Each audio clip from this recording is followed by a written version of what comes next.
The 1997 Corvette features a remote function actuation system, or RFA, that can perform a number of duties when you instruct it to.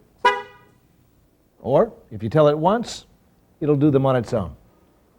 The RFA system on the new Corvette has several features that function similarly to the system on the previous model. However, there are differences in how the system operates, as well as new diagnostic procedures. First, here's how it works. The RFA system is a passive-active system that will lock and unlock the doors and hatch, turn on and off the panic alarm, and arm and disarm the universal theft deterrent system. With the transmitter's passive switch in the on position, move away from or toward the car, and the transmitter's motion sensor automatically sends a code to the vehicle receiver.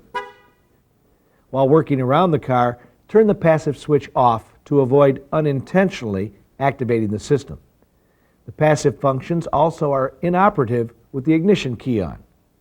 The passive switch doesn't affect the manual operation of the transmitter. With the switch off, press unlock once to unlock the driver's door. Press it again within 10 seconds to unlock the passenger's door. Keep in mind the operating range of the transmitter is as much as 30 feet in the passive mode, and in the active mode up to 100 feet. The settings of the RFA system can be adjusted through the Driver Information Center. Use the Options button to set the security system, door locks, and other options to a personal preference, and use the Reset button to acknowledge messages on the DIC display. For example, to set the lock and arm functions, press the Options button until Lock and Arm appears on the display. Then use the Reset button to page through the selections. If you choose Lock and Arm Lights, the system will let you know it's armed by briefly flashing the exterior lights. The RFA system uses a continually rolling code, so a transmitted code recorded by an illegal receiver can't be used to unlock the car. This synchronization is tracked by the vehicle's receiver. Loss of synchronization will occur after replacing the transmitter battery or disconnecting the vehicle's battery. It also may occur if the transmitter is out of range of the receiver over an extended period of time. Say, for example, if the car is stored for about 5 weeks or more. Try resynchronizing the transmitter if the system does not respond. Press the lock and unlock buttons on the transmitter at the same time for 7 seconds within range. The horn will chirp when the system has been resynchronized. Each transmitter, up to 3 for a vehicle, is coded to prevent other transmitters from unlocking the vehicle. If a new transmitter is needed, it must be programmed or matched to the vehicle, and any remaining transmitters must be programmed as well. Each transmitter also can be programmed for the driver memory functions.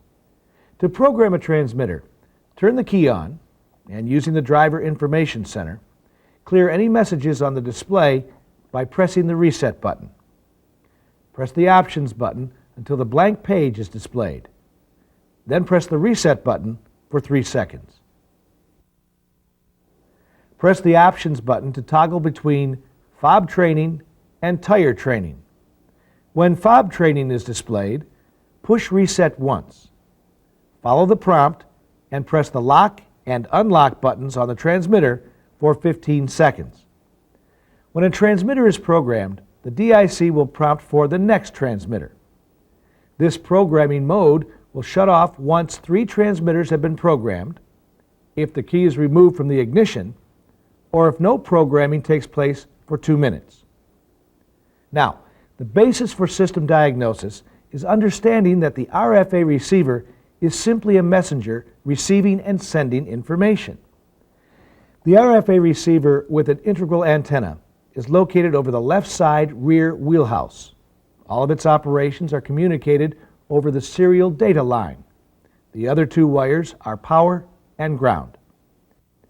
When it receives a command from the transmitter, a message is sent via the serial data line to the module that performs the requested function, either the body control module, which controls the universal theft deterrent system, hatch release, horn and lamps, or each of the door control modules, which control all door lock functions, or the instrument panel cluster, which controls RFA system programming.